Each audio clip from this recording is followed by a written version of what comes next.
Hello everybody and welcome back to another Middlesex Tree video. Today's video was shot on Wednesday, May 25th, 2022 in Ivoryton, Connecticut. And today we're going to have a little unnecessary midday turmoil.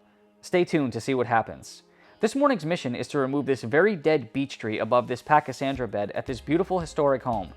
In this afternoon's job, we're going to head a couple houses down to remove some maple trees, including this one that's hanging over the property line and right over the roof of the post office. First, let's get the trucks in place and have a morning snack provided by the one and only Bruce. It's not exactly fruit, but it'll get something in your stomach. Here we go with Steve, heading up to make the first several cuts of the day.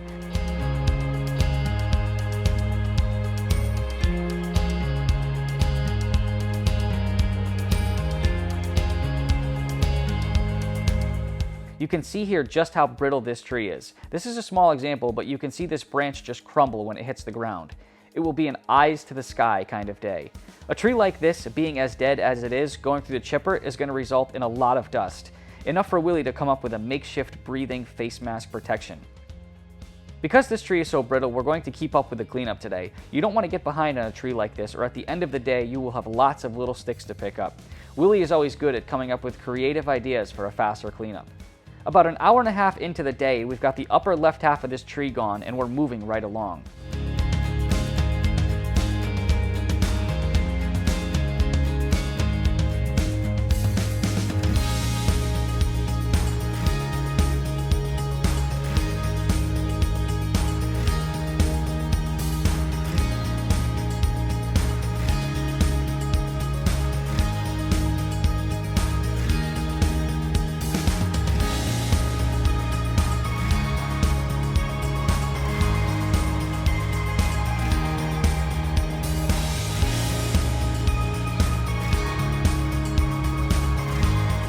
This is a property that we have done some work at before, and here's Derek with a quick explanation on what Middlesex Tree did here a few years ago.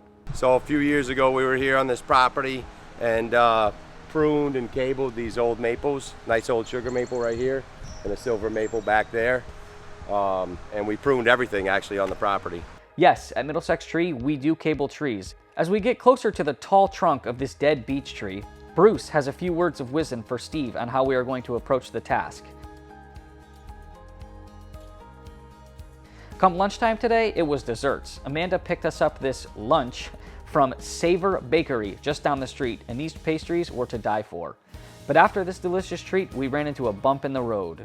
Hey everybody, it's Frank, the camera guy and the voiceover guy of all the videos that you see. We just want to document something here at Middlesex Tree.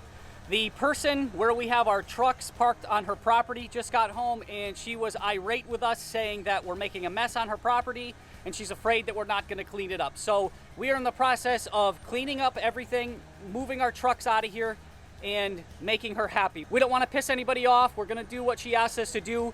We just want to document that we're going to take everything out of here. We're going to clean it up. It's going to look perfect and it's going to look like nobody was here. Hi everybody, I'm back, and I need to add one quick thing, and that is that we had permission to park our trucks in the neighbor's driveway the other day from the woman that owned the house.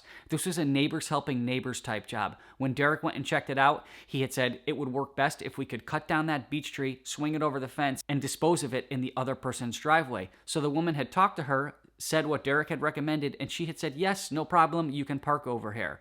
Also forgot to add that we had done work at that house in the past. Both of those houses we had done work at. So we're really not sure why she decided to come home and throw a fit.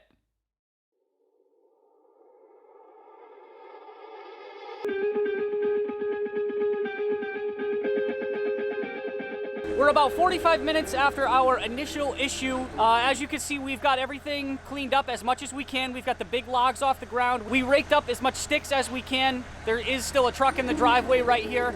Also, the driveway was swept off, not blown off. It was swept off to prevent dust. We'll go over it with a blower at the end just to clean it up real nice.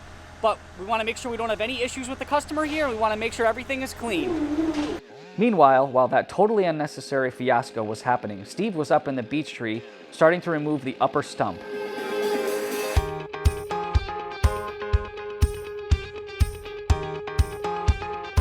Check out this cool slow motion shot of him getting peppered in sawdust.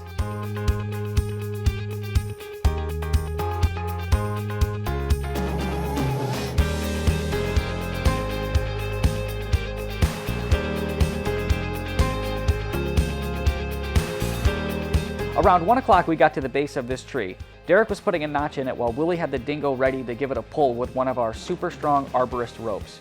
The trunk of this tree probably weighs 10,000 pounds.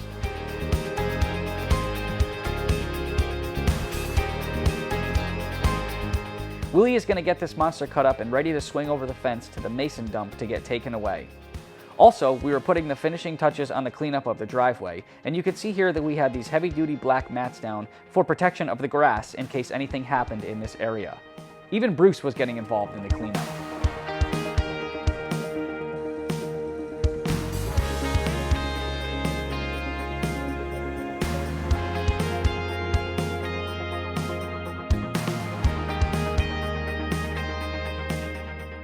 And this is what the beech tree removal looked like.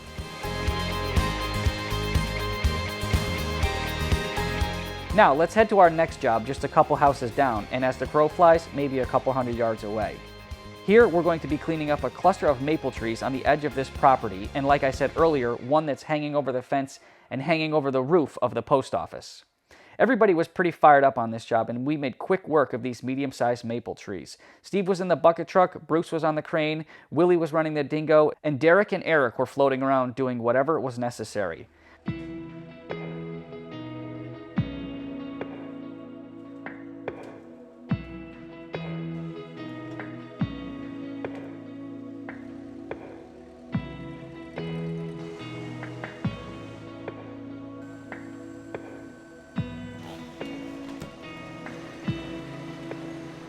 Now check this out. This is somewhat unique. This tree, for many years, has grown around this fence. We needed to cut the fence away from the tree so you could get the chainsaw in there and be able to pull it over. Derek used some wire cutters to free up the tree from the fence so the chainsaw wouldn't get bound up in it. Work smarter, not harder, right? We used the chain and the dingo to pull this pole away from the tree so that we could get the saw in there.